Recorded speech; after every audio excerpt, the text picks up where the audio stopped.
लेते साथ ही बड़े प्रसन्न हो गए। भगवान ने खूब सामग्री दिया और दे करके पुनः अपने द्वारिका चले गए। अर्जुन जी भी उनके साथ चले गए और जैसे ही अर्जुन जी वहाँ गए तो महाराज अर्जुन जी तो भूल ही जाते थे जब भगवान के धाम चले जाते थे। लेकिन इधर द्वारिका में क्या हुआ, भगवान की जो पुत्र थे शांब इत्यादि, उन्होंने संतों का अपराध कर दिया। भैया जीवन में ध्यान देना, कभी भी ब्राह्मण का, कभी भी संत का अपमान मत करना, उनसे कभी ऊंची वाणी में मत बोलना। क्यों? भगवान कहते हैं मैं संतन कर दास, संत मेरे मुकुट मणि। मैं भक्तन कर दास, भगत मेरे मुकुट मणि। संतों के और ब्राह्मणों के भगवान स्वयं कह रहे हैं कि मैं उनका दास बन जाता हूँ। और भगवान ने अपने बच्चों से भी कहा, देखो बेटा, तुम लोग के पास त्रिभुवन का वैभव है, जीवन में सब कुछ करना, सब अपराध करना, लेकिन कभी संतों का अपराध है, कभी ब्राह्मण का अपराध मत कर देना, क्योंकि मैं भगवान हो करके भी फिर तुम्हारी रक्षा नहीं कर सकता। लेकिन बच्चों ने कहा, जब देखो पिताजी को संतों की बड़ाई करते रहते हैं, जब देखो ब्राह्मणों की बड़ाई करते रहते हैं, चलो आज इनकी परीक्षा ले ली जाए। सांब के पेट में पोटली बांध दिया और उसको साड़ी पहना दिया और बड़े बड़े ऋषि बैठे हुए थे, सत्संग कर रहे थे। उनके पास जाकर बोले, बाबा ये नई युवती है, गर्भवती हो गई है, शर्मा रही है, आप बताइए ना इसको पुत्र होगा कि पुत्री। ऋषियों ने कहा, अब बेटा बैठो, यही बताते हैं। जैसे ऋषि ने ध्यान लगाया, देखा तो वो तो पुत्र था। ऋषियों ने कहा, अरे दुष्टों, तुम संतों का मजाक करने आए हो, संतों का उपहास करने आए हो, संतों की तुम परीक्षा ले रहे हो। हम श्राप देते हैं कि न इसको पुत्र होगा न इसको पुत्री होगा, इसके पेट से एक मूसल निकलेगा जो तुम्हारे पूरे वंश का नाश कर देगा, पूरे वंश का नाश कर देगा। बच्चों ने जल्दी जल्दी उसको घिस करके तालाब में फेंक दिया, छोटा टुकड़ा बचा उसको भी फेंक दिया। अब जब रहेगा नहीं तो क्या मारेगा। लेकिन भैया ध्यान देना, संत की जो वाणी होती है ना, भगवान को अपना लेख भी बदलना पड़ता है। संत के मुख से निकल गया तो ना होने वाला भी हो जाता है। ऋग्वेदो यजुर्वेदो सामवेदो अधर्मणा ब्रह्मवाक्य सदा सत्यम। जो ब्रह्मवाक्य होता है ना, वो सत्य हो जाता है।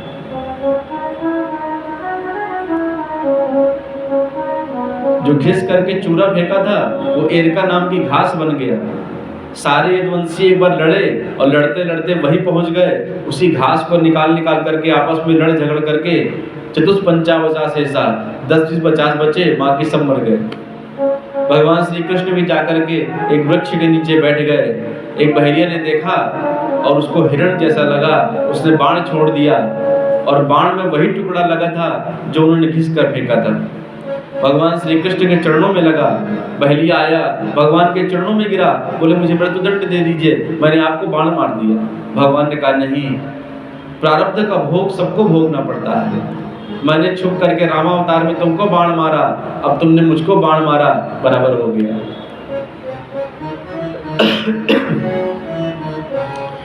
इधर भगवान की ज्योति निकली, 7 बार आकाश में घूमी, सब देवता देख रहे हैं भगवान कहाँ जा रहे हैं, और सीधा वह ज्योति आकर के श्रीमद् भागवत जी में प्रवेश कर गई। बोलिए श्रीमद् भागवत महापुराण की।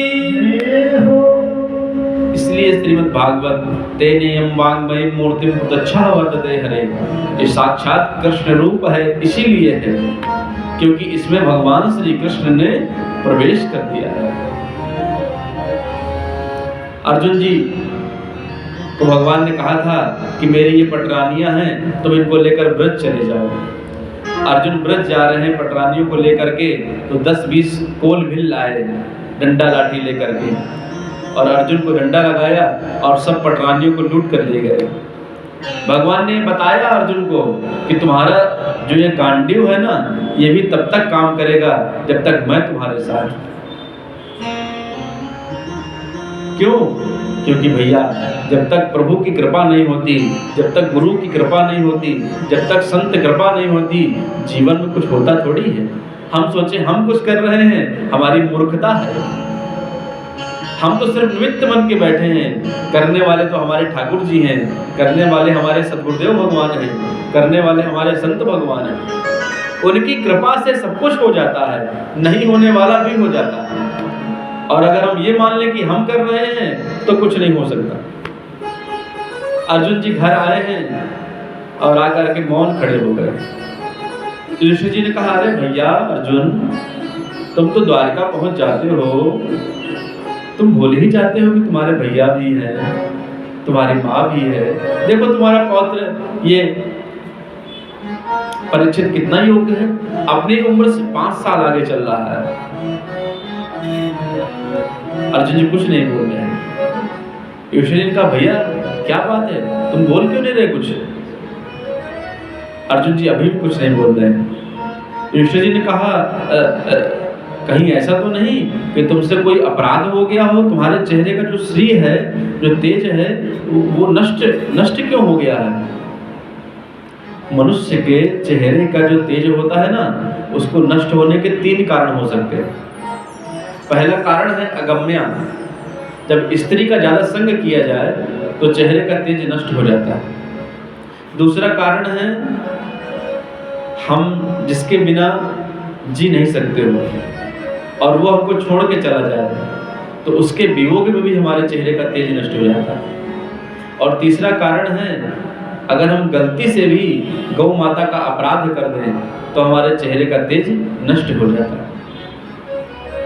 युधिष्ठिर जी ने कहा, कहीं तुमसे तो ऐसा कोई अपराध नहीं हो गया? जैसे ही इतना सुना, वहीं पर अर्जुन जी धड़ाम से गिर पड़े और बोले, भैया जिनकी कृपा से हमने त्रैलोक पर विजय प्राप्त किया, जिनकी कृपा से हमने द्रौपदी जैसे पत्नी प्राप्त की, जिनकी कृपा से हमने किरात रूप में आए भगवान शिव को प्रसन्न किया, जिनकी कृपा से दुर्वासा जी के 10,000 शिष्यों को हमने भोजन कराकर तृप्त किया, आज वो हमारे प्राण वल्लभ, आज वो हमारे प्राणनाथ, आज वो हमारे दीन बंधु, आज वो हमारे कृपा सिंधु, आज वो हमारे प्रभु हमें छोड़कर चले गए।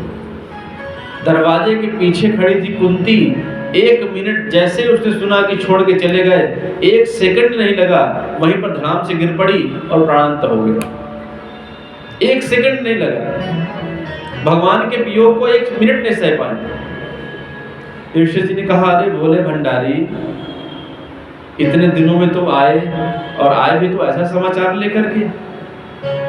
युधिष्ठिर जी ने निर्णय किया, अब हम यहाँ नहीं रहेंगे, हम भी चलते हैं छोड़ करके स्वर्ग के लिए, स्वर्गारोहण करने के लिए। परीक्षित को बुलाया, राज तिलक कर दिया। परीक्षित ने कहा, बाबा मैं तो अभी छोटा हूँ, मैं कैसे राज्य को संभालूंगा? युधिष्ठिर जी ने कहा, परवाह नहीं, राज्य मंत्री जब तक तुम बड़े नहीं हो जाते तुम्हारा ध्यान रखेंगे, इसके पश्चात तुम अपना कार्य संभालोगे। और जाने लगे स्वर्ग के लिए। स्वर्गारोहण बद्रिक आश्रम से अलकनंदा नदी है जो सरस्वती नदी, उसके थोड़ा और आगे बढ़ो तो उसको बोलते हैं स्वर्गारोहण। वहां से स्वर्ग जाने के लिए रास्ता है, लेकिन उसका नियम है, जिस व्यक्ति ने जीवन में कभी एक भी पाप न किया हो वही व्यक्ति जा सकता है सशरीर। अब 5 पांडव जा रहे थे, द्रौपदी साथ में थी। सबसे पहले द्रौपदी नीचे गिरने लगी। अर्जुन ने कहा, भैया हमारी द्रौपदी नीचे गिर रही है। युधिष्ठिर जी ने कहा, देखो इसके पति तो पास थे, लेकिन जो इसका आकर्षण था ना वो अर्जुन के प्रति ज्यादा था, इसलिए सशरीर तो नहीं जा सकती। थोड़ा और आगे बढ़े तो नकुल और सहदेव नीचे गिरने लगे।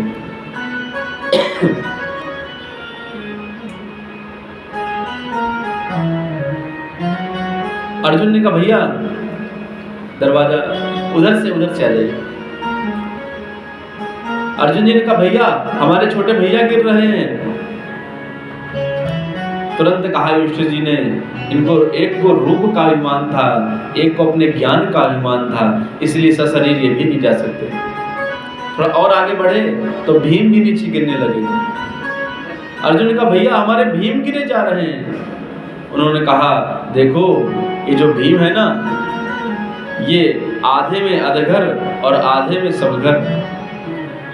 जितना सब लोग खाते थे उतना खाली भीम खाता था, इसलिए सशरीर तो ये भी नहीं जा सकते। अब थोड़ा और आगे बढ़े तो अर्जुन जी भी नीचे गिरने लगे और गिरते गिरते बोले, भैया मैं किस कारण गिर रहा हूँ। युधिष्ठिर जी ने कहा, तुमको अपने गांडीव का अभिमान था। एक बार तो गांडीव के अभिमान में भगवान से बोल दिया अर्जुन जी ने, अहम बा अर्जुनो नाम गांडीवम विश्ववेधनम। आप ये मत सोचिएगा, मैं आपका शिष्य तो हूँ लेकिन मेरे पास गांडीव भी है, एक बाण से 1 लाख बाण निकाल सकता हूँ। युधिष्ठिर जी ने कहा कि आप भी सशरीर नहीं जा सकते। युधिष्ठिर जी पहुंचे सशरीर, तुरंत यमराज के दूत आए, पकड़ लिए। बोले आप भी उधर जाने से पहले एक बार नरक का दर्शन करना पड़ेगा। बोले क्यों? मैंने तो जीवन में कभी झूठ नहीं बोला। बोले नहीं, एक बार बोला। बोले एक बार? बोले हाँ, याद करिए, जब महाभारत का युद्ध हो रहा था, जब महाभारत का युद्ध हो रहा था तो इनके जो गुरु जी थे वो बहुत बड़े पराक्रमी थे और उनके सामने कुछ चल नहीं रहा था। अर्जुन जी गए, सुबह सुबह जाकर प्रणाम किया और प्रणाम करके बोले, ये बताइए कि आप मरें कैसे। गुरु जी से पूछ रहे हैं कि आप मरें कैसे। गुरु जी ने कहा, देखो जब तक मेरे हाथ में धनुष बाण है तब तक इंद्र भी आ जाए तो मुझे परास्त नहीं कर सकता, लेकिन हाँ, मेरा एक ही पुत्र है अश्वत्थामा। अगर उसके दुख का सूचना मुझे मिल जाएगी तो हो सकता है कि उस दिन मेरा प्राणांत हो जाए। अब भगवान ने कहा भीम से, अश्वत्थामा नाम का एक हाथी था, उसको उठा के पटक दिया, वो मर गया। सब लोग चिल्लाने लगे, अश्वत्थामा हतः, अश्वत्थामा हतः। गुरु जी ने कहा कि मैं तुम लोग की बात नहीं मानता, हाँ अगर युधिष्ठिर कह दे अश्वत्थामा मारा गया तो मैं मान जाऊंगा। भगवान ने तुरंत युधिष्ठिर जी से कहा, बोलो अश्वत्थामा हतः। अब जिस व्यक्ति ने कभी अपने जीवन में झूठ न बोला हो वो झूठ कैसे बोले? भगवान ने कहा जल्दी बोलो। युधिष्ठिर जी बोले अश्वत्थामा हतः। अब जैसे उन्होंने धनुष बाण रखा, युधिष्ठिर जी ने कहा मेरे कारण एक ब्राह्मण की जान चली जाएगी। तुरंत उन्होंने कहा, अरे सुन लीजिएगा, नरोवा कुंजरोवा। तो जैसे ही नरोवा कुंजरोवा उन्होंने कहा, भगवान ने इतनी जोर का पांचजन्य शंख बजाया कि ये आवाज वहां तक पहुंची ही नहीं। युधिष्ठिर जी ने कहा, ये तो मुझे कहने के लिए भगवान श्री कृष्ण ने कहा था, मैंने अपने थोड़ी कहा है। भगवान वहीं प्रकट हो गए। भगवान ने कहा, ये बताओ मैंने क्या कहा था? बोले आपने तो कहा था अश्वत्थामा हतः। तो बोले सत्य है, अश्वत्थामा हतः मतलब अश्वत्थामा मारा गया, लेकिन नरोवा कुंजरोवा तुमने अपने से क्यों जोड़ा? युधिष्ठिर जी ने कहा, आपसे कोई नहीं जीत सकता। और एक बार नरक का दर्शन कराया गया और युधिष्ठिर तो साक्षात धर्म के अवतार धर्मराज थे। तो जरा हम सोचें, जब एक बार झूठ बोलने से नरक का दर्शन करना पड़ा तो हमारी गति क्या है? कभी कभी 5 मिनट बैठ करके हमको अपना भी चिंतन करना चाहिए, हमें अपना भी सोचना चाहिए कि हमारी गति क्या है। हम तो हर बात में ही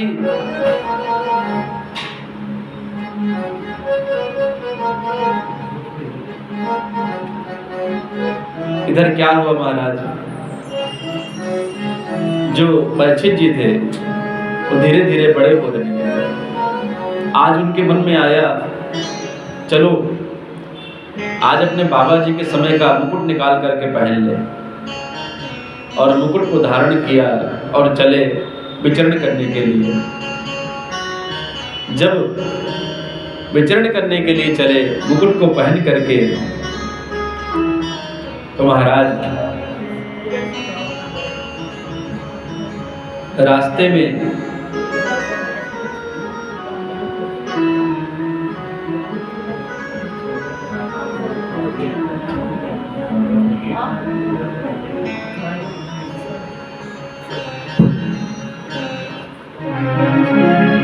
मेरा कोई सहारा मेरा कोई सहारा श्याम समेरा